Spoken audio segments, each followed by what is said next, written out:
Tinawag ng grupong Sea Light na foreign influence operation ang Jinan University kung saan nagsasanay ang mga Chinese language teacher na nagtuturo sa Chinese-Filipino schools sa Pilipinas. Binuraw kasi ito kasama ang United Front Work Department na kilalang sangay ng Chinese Communist Party o CCP. May unang balita si JP Soriano. Kamakailan lang lumabas ang ulat ng Maritime Transparency Initiative Group na Sea Light, ang pag-iit ng ilang Chinese scholar mula sa Jinan University sa China na bahagi raw ng China ang Batanes, ang pinakahilagang probinsya ng Pilipinas.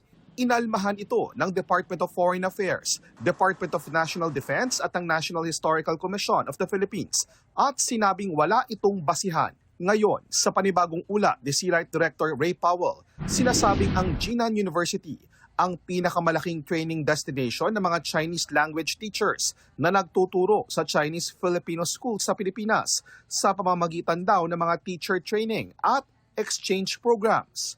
Kung titignan daw ang about page ng Jinan University, nakasaad na binuo ito kasama ang United Front Work Department. Isa raw kilalang sangay ng Chinese Communist Party o CCP na umiimpluwensya sa mga political environments upang pumabor sa interes ng CCP. Kaya ang Jinan University, tinawag din ang Foreign Influence Operation na nakabase na akademya.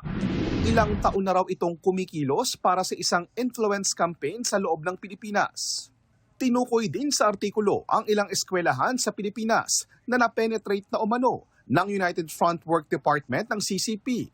Wala pang tugon ang Chinese Embassy sa Pilipinas kaugnay sa mga bagong revelasyon ng Sea Light. Pero nagbabala si Defense Secretary Gibo Teodoro sa posibleng panganib ng cultural exchange programs na konektado sa nasabing universidad. Malaki ang panganib. Ang tunay na pakay nito ay talagang cultural exchange or whatnot.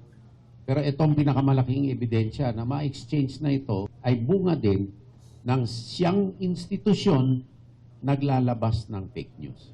At ito ay state-owned and controlled academic institution, yung university na yan. Noong Marso, ibinunyag din ng Sea Light na ginagamit ng China ang ilang Chinese educational institutions at Chinese media dito sa Pilipinas para umano sa pagpapakalat ng propaganda. Ito, malaking ebidensya na itong mga eskwelahan ay ginagamit sa mali. Hindi naman lahat, pero meron dyan mali. Kaya dapat maging masusi tayo, hindi lamang sa university.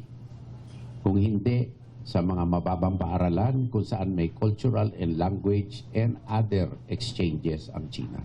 Bagamat di sila tinukoy sa artikulo ng Sea Light ang Philippine-China Studies Center sa Quezon City, kasama sa mga academic institutions sa Pilipinas na lumahok sa educational exchange program ng China.